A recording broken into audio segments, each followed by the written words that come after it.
He tai openga whakakiato I ngā taupori whānui o Tāmaki Makaurau, ahakoa kōwai, ahakoa no hea. Neke atu I te ruarau e 50,000 tāngata ka whakakao atu ki te paparehia o ngā puna o Waiorea a enei rangi whakatānei mo te tai openga Pasifika. Me te aha mo te wā tuatahi, ka tū te kapahaka o Retimana ki taua hui ka mehameha.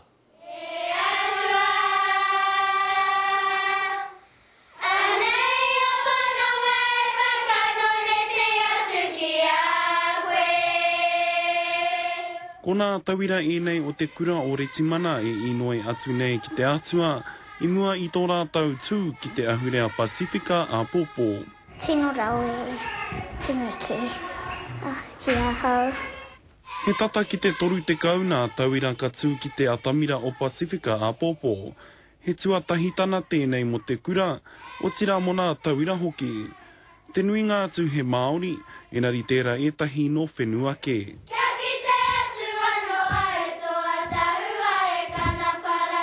Ia rātou tō rātou ake tikanga.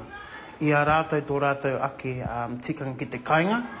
I te whai rātou I tēnā, kata no ka mauri mai rātou ki te kura nei. Te whakakurua I rungi a mātou ngā kaiako hoki.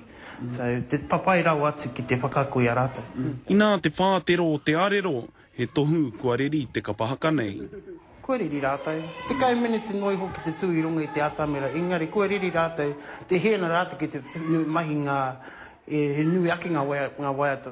Ko nā kai whakahaere hoki kei te pukumahi te rangi nei, ki te whakaoti I nā whakarite-rite ki nā puna o Waiorea. I coordinate the entertainment on 3 of the main stages, which is the Aotearoa Emerging Artist Stage, our Air New Zealand International Stage and the Evolution of Dance Stage.